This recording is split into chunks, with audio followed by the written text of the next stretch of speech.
गुरुदेव जय गुरुदेव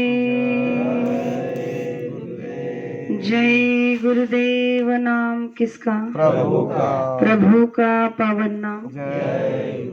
तो प्रेम से बोलिए जय गुरुदेव। सबसे पहले युग परिवर्तक परम संत बाबा जय गुरुदेव जी महाराज, इनके चरणों में अरबों करोड़ों प्रणाम। ईश्वर भगवान और उनकी दृश्य अदृश्य शक्तियों को भी कोटि कोटि प्रणाम। आदरणीय अन्ना जी और दादाजी, इनको मेरा प्रेम पूर्वक जय गुरुदेव। साथ ही साथ यहाँ पर उपस्थित खरदा गांव के सभी माता पिता भाई बहनों को और दूर दराज से आए हुए सभी माता पिता भाई बहनों को बड़े प्रेम के साथ जय गुरुदेव। सत्संग का निमित्त सबको पता चल चुका है कि आज क्यों सत्संग हो रहा है। वैसे तो सत्संग का निमित्त पता भी नहीं था और सत्संग है ये भी नहीं पता था।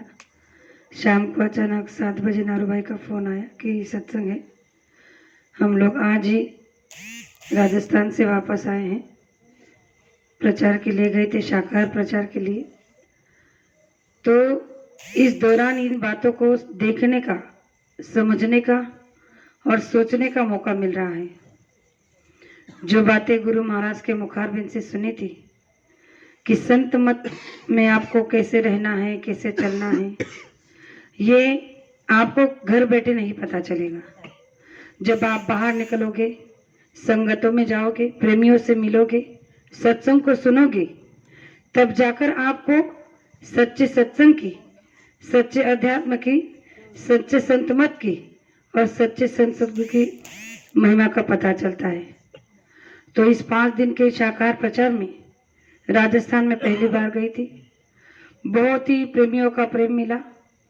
इतना प्रेम उन क्षेत्रों में सभी प्रेमियों के अंदर में है कि किसी प्रकार का कोई मतभेद नहीं, कोई द्वेष नहीं, कौन कहाँ से आया है, क्यों आया है। बस हमारे यहाँ आकर शाकाहार का प्रचार हो रहा है, मालिक की ऐश करती को बढ़ा रहा है और उनके गुणगान को गाया जा रहा है, जन जन के कानों तक गुरु के वचनों को पहुंचाया जा रहा है। यही उनके लिए सबसे बड़ी बात होती है। और छोटे से लेकर बड़े तक और बुजुर्गों को लेकर जवानों तक सबके अंदर गुरु के प्रति तो विश्वास और जो भक्ति मैंने देखी है, तो बहुत अच्छा लगा कि गुरु महाराज इसी जरिए ही सही, इसी कारण सही, लेकिन ऐसे लोगों से मुलाकात करा दे रहे हैं, उनसे परिचय करा दे रहे हैं कि उनसे हमें कुछ सीखने को मिलता है। गुरु महाराज ने कहा कि घर बैठे आपको ज्ञान प्राप्त नहीं हो सकता। अगर आप चाहते हो कि हम, जैसे कि अगर कोई बच्चा चाहे कि बिना स्कूल में जाए हम घर पे बड़ी बड़ी किताबें लेके आएंगे महंगी महंगी और उसी को पढ़ पढ़ कर ज्ञान प्राप्त कर लेंगे, तो गुरु महाराज ने कहा कि ये कभी संभव नहीं हो सकता।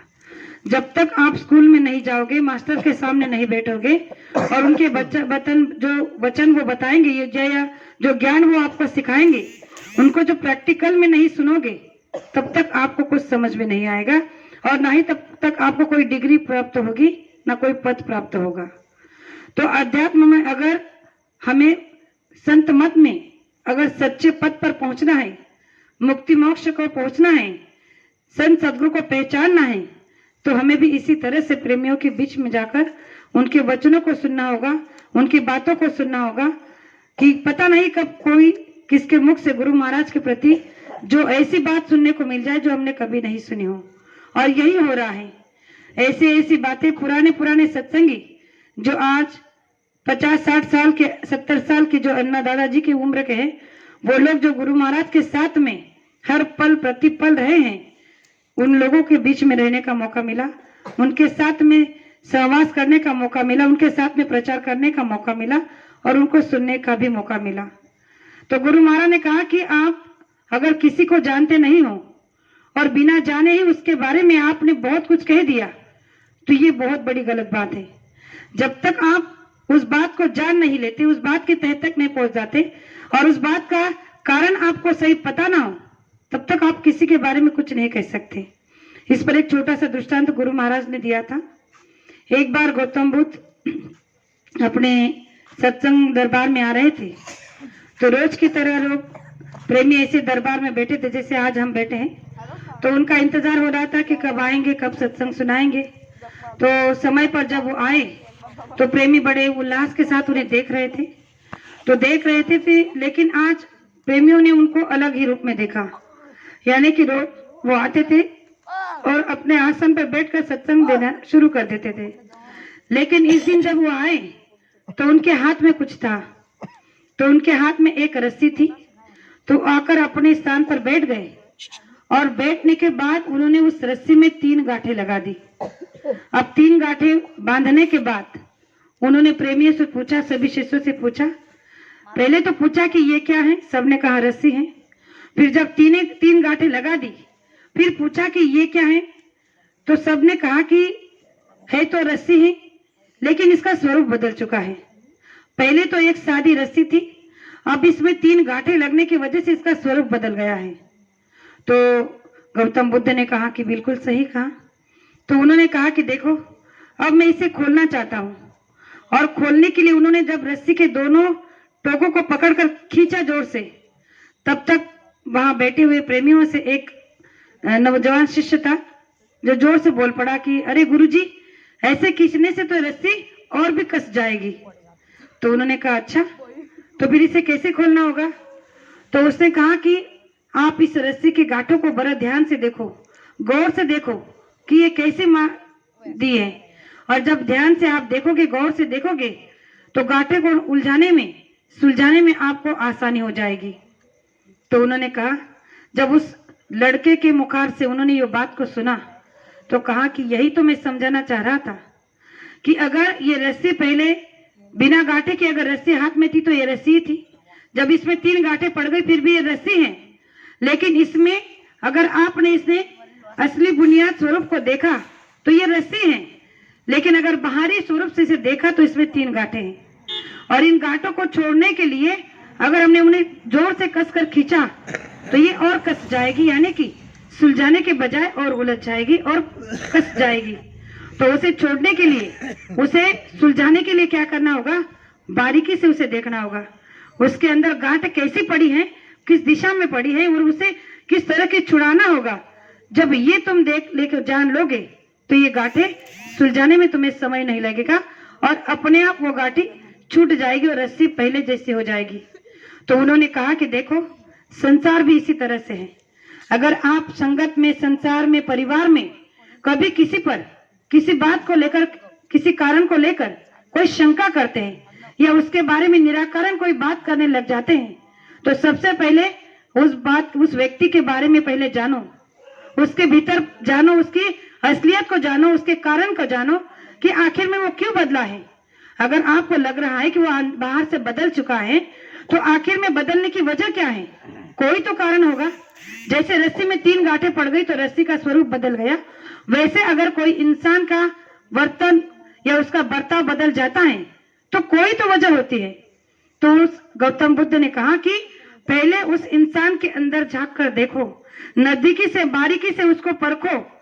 जब आपको उसके अंदर की जो परखने से जो बात पता चल जाएगी तो उसके अंदर का बाहरी जो स्वरूप आप देख रहे हो वो अपने आप खत्म हो जाएगा। उसके अंदर ही स्वरूप को जो आपने पहले देखा था कि बड़ा अच्छा था, बड़ा विवेकी था, बड़ा सद्गुणी था, तो ये सारे गुण पहले भी हैं, बात बाहरी भी हैं, लेकिन तुमने देखने का नजरिया बदल दिया, निराकरण तुमने उस पर कारण का शंका लगा दिया, इसलिए तुम्हें वो इस तरह से नजर आ रहा है। तो प्रेमियों, गुरु महाराज ने हमें भी यही सीख दी है कि आप किसी के बारे में बिना कुछ जाने, बिना उसे पहचाने अगर बाहरी स्वरूप से गलत निर्णय, गलत डिसीजन ले लिया तो ये बहुत बड़ा दोष लगता है। और इस दोष को फिर चाहे आप जितना पुण्य प्रताप फल पाने के लिए चाहे जो प्रयास कर लो, लेकिन गुरु महाराज ने कहा कि एक बार जो आपने गलत निर्णय किसी के बारे में बिना जाने ले लिया तो उसका दोष से आपको कोई नहीं मिटा सकता, कोई छुड़ा नहीं सकता। इसलिए हम सबको सत्संग में जाना जरूर है, लेकिन सत्संग में केवल सत्संग की बातों को गहराई से सुनकर, सचिते से सुनकर अंदर में उतारना है, उसका गहन मनन करना है कि हम कहीं गलत तो नहीं बोल रहे हैं, कहीं हम गलत तो नहीं कर रहे हैं, कोई हमारे बारे में क्या सोचे इससे फर्क नहीं पड़ना चाहिए, हम क्या किसी के बारे में सोच रहे हैं इस पे फर्क पड़ना चाहिए। गुरु महाराज ने कहा कि औरों के बारे में अगर सोचते रहोगे तो कभी खुद के बारे में सोच ही नहीं पाओगे। तो गुरु महाराज ने कहा कि सब्र किसे कहता है, जैसे कि गुरु महाराज ने कहा जिसने सब्र करना सीख लिया उसे शबरी कहते हैं, और शबरी को भगवान के पास जाने की जरूरत नहीं पड़ती है, भगवान खुद उसके पास चलकर आता है। तो हमारे अंदर वो सब्र चाहिए कि हम किस बात पर शंका कर रहे हैं, हम किस बात पर कारण ढूंढने का कोशिश कर रहे हैं। तो गुरु महाराज ने कहा कि आप जब इन बातों को जान जाओगे तो आपको किसी पर शंका करने का समय ही नहीं मिलेगा। प्रेमियों, सत्संग बहुत बड़ी चीज है, ये केवल सुनने की चीज नहीं है, पीने की चीज है। और हम आप बड़े सौभाग्यशाली हैं कि हमें हर बार सप्ताह में, महीने में और बार बार सत्संग मिलता रहता है। लेकिन बार बार सत्संग मिलने का क्या मतलब, जब सत्संग का सही अर्थ ही ना पता हो, उसकी सही उस बारे में हमने आज तक सत्संग को जाना ही नहीं सच्चाई से, तो लाखों बार सत्संग सुनने का भी कोई मतलब नहीं।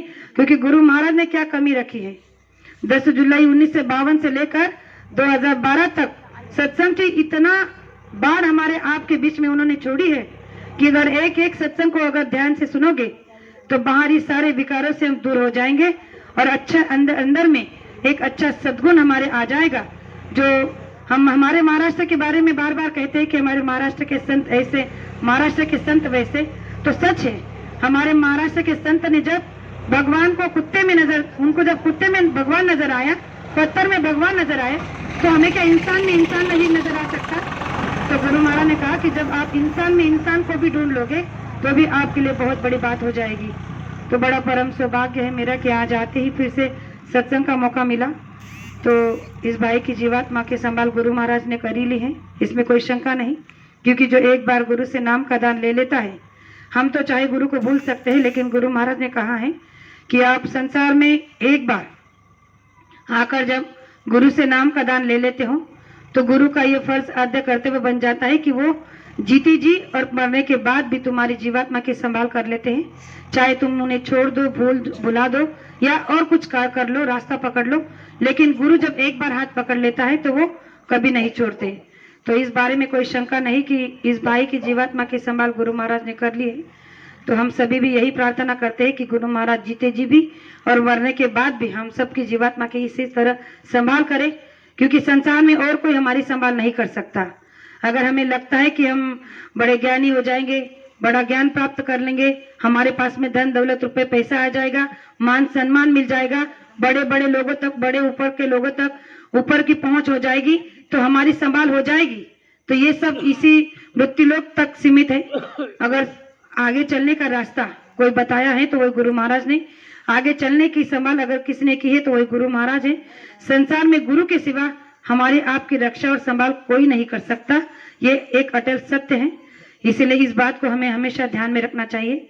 जो दो बातें अभी आपके सामने रखी, हो सकता हो कहने में कोई शब्द ऐसा निकल गया हो जो नहीं कहना चाहिए था, आपकी छोटी बेटी समझकर माफ करना, ऐसे आशा करती हूँ। और मेरे दो शब्द को यही विराम देना चाहती हूँ। जय गुरुदेव।